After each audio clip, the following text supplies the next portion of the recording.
Bonjour, l'objectif de cette vidéo est de vous parler de DevOps dans un contexte particulier qui est celui d'Oracle Database.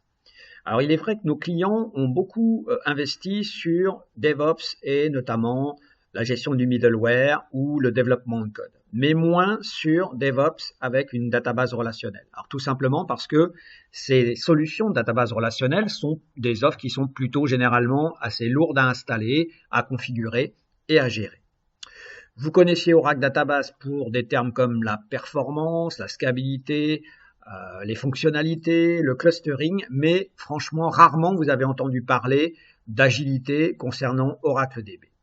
Désormais, on va aborder deux sujets concernant l'agilité d'Oracle DB. Le premier sujet sera la capacité à créer des instances Oracle Database via du code. C'est ce qu'on appelle de l'infrastructure as code, avec deux possibilités techniques, soit l'appel de service RESTful, soit du scripting Python. Et ensuite, on abordera un deuxième thème sur l'agilité, qui est l'agilité de gestion du schéma de base de données. Donc, ce schéma de base de données qui contient les tables, les procédures stockées, etc., et qui est nécessaire à la bonne exécution de votre application. Donc, on va commencer tout d'abord par l'infrastructure as code.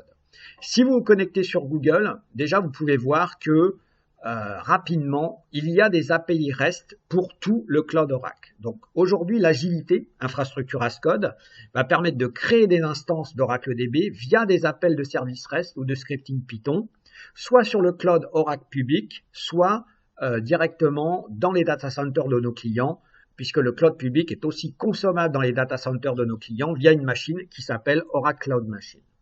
Donc on peut voir qu'on a des API REST à la fois pour toute la partie IaaS, alors notamment cette petite partie-là, elle vous est présentée parce qu'une database Oracle dans un service PaaS, elle sauvegarde ses données sur de l'object storage du IaaS. Donc on va avoir des API pour créer cet object storage du IaaS. On va aussi avoir des API pour manager le service PaaS, Database Cloud Service. Donc là, je peux par exemple, j'ai la description d'une API, d'une URL REST, pour déclencher une opération de backup. Si on regarde un petit peu la tête de ces scripts, donc des scripts par exemple .sh, alors on peut regarder le script par exemple de configuration.sh, il va donner un certain nombre d'informations permettant aux URL REST de bien fonctionner, le domaine du cloud, le user, le password, la zone cloud, le data center et comme vous le voyez, un certain nombre d'URL. Si on regarde ce script qui travaille avec le IaaS, vous voyez que ce script commence par tout d'abord appeler une URL pour obtenir un token de sécurité qui va être utilisé sur l'appel du service REST pour avoir la liste des containers. Et ensuite, on va voir un script qui permet d'effectuer un certain nombre d'opérations sur l'object storage, donc lister les containers qui peuvent accueillir des backups de DB, en créer, en dileter, etc. Donc si j'exécute ce script, et par exemple, voilà, je demande une liste, donc vous voyez qu'on obtient ici deux containers principalement. La DODB Backup, c'est celui qu'on va utiliser pour créer une DB, et DB Backup, qui est une autre database qui a été créée comme ça. Okay. Si on regarde maintenant, effectivement, la partie scripting pour créer la DB. Donc j'ai créé mon container qui va accueillir les sauvegardes de DB. Maintenant, je vais utiliser du scripting pour créer la DB. Alors vous avez vu qu'effectivement, ces URL REST, ça demande quand même une culture. Alors cette culture des URL REST avec des paramètres, avec les tokens de sécurité, c'est très middleware. Du côté des équipes d'opération, on est plutôt scripting Python. Du coup, Oracle a effectué un travail qui a consisté à fournir un scripting Python très très simple qui encapsule de manière totalement transparente la partie appel des API REST. Donc si on regarde, ça s'appelle PSM. Hein, si on regarde PSM, donc Pass Service Manager Command Line Interface, vous voyez qu'on va avoir des API Python, du coup très très simple à utiliser pour des équipes qui bossent du côté opération. Si je veux créer une database, par exemple PSM, DBCS, Create Service, et je vais créer une database Oracle. Alors regardons un petit peu le scripting qui permet de faire ça. Voilà, vous voyez que cette ligne, PSM, DBCS, Create Service, je lui donne un fichier JSON qui est ici, qui va décrire l'ensemble de ma database, donc son nom, la version 12.1, son mode de facturation à l'heure, une clé SSH de sécurité, bien évidemment, et un certain nombre d'informations, le SID, C'est une version 12 Release 1, donc j'ai une pluggable database qui va s'appeler MyPDB. Ok, je lance ce script et vous voyez, lorsque j'ai lancé ce script, j'ai obtenu un job ID.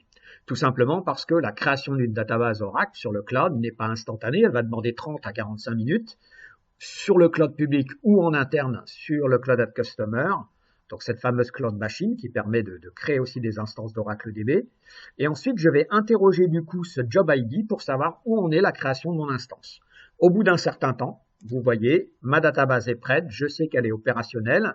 Si je me connecte sur mon compte cloud ou sur mon compte cloud public ou Cloud at Customer, je vais pouvoir voir effectivement cette database qui a été créée, qui est totalement opérationnelle. Ici, voilà, elle s'appelle DB12C TestADO. Les backups sont gérés automatiquement, le patching est géré automatiquement, tout est géré automatiquement.